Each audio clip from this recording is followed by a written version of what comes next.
She was 24 years old and had a seemingly ordinary life. When she didn't show up for work one morning, her loved ones knew something was wrong. What they didn't know was that this nightmare was just beginning. This is the case of Jennifer Kesse. Orlando, Florida, often celebrated for its vibrant city life and warm climate, would expose its darker side in a way no one expected. Merely 48 hours ago, she was returning from her vacation, but on the morning of January 24th, 2006, Jennifer vanished. It started as a typical day, but she didn't show up for work, which was very unusual for her. Concerned, her employer called her family, who then tried to reach her.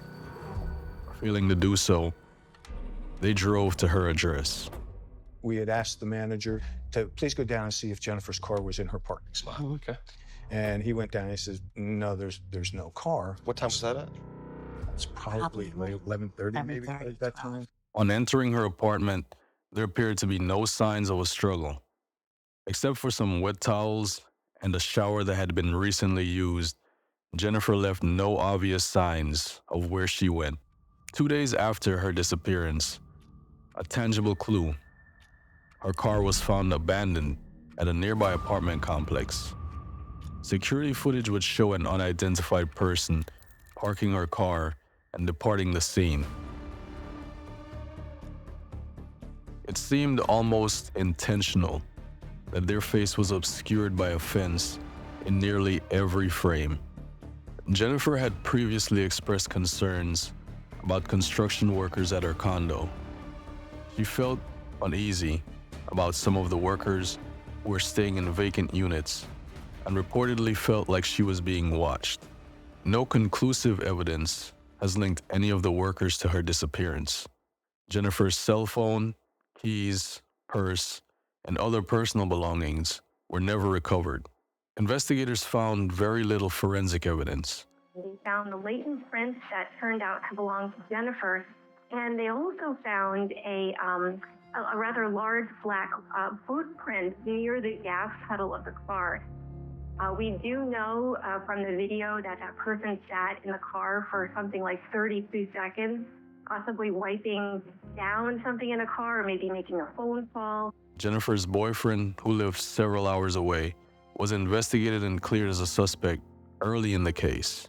Frustrated with the lack of progress, Jennifer's family took legal action against the Orlando Police Department in 2018 to gain access to the case files. The family paying nearly $19,000 for the records. They say it's their best chance in more than a decade to find Jennifer. They would review it with their own investigators.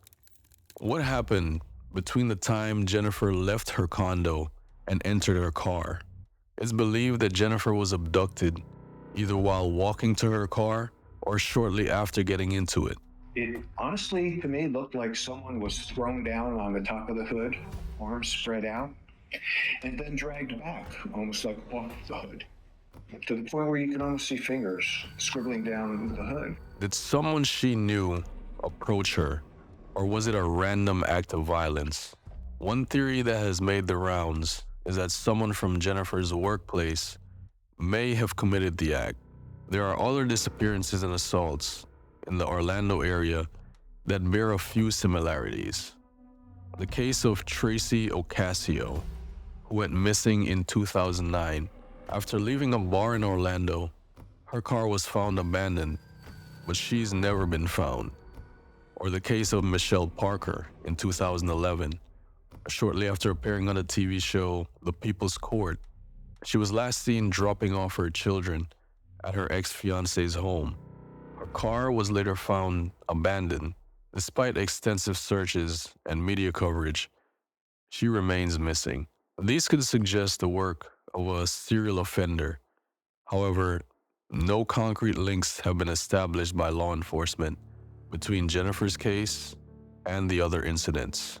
In the early days of the investigation, cadaver dogs were brought in to search the area around Jennifer's condo. It was reported that the dogs picked up a scent that led from where the car was parked back towards her condo, but the trail stopped near the entrance, close to a pond. The pond, like many other areas around the condo, was searched, but the details of how extensive these searches were remains somewhat unclear. What happened to Jennifer? The lack of definitive answers has left a void that her parents, Drew and Joyce Kesse, have struggled to fill. Nonetheless, they have been relentless in their pursuit to find her. Despite the emotional and financial toll, they continue to fight for answers, driven by the hope that one day they will discover what happened to their daughter.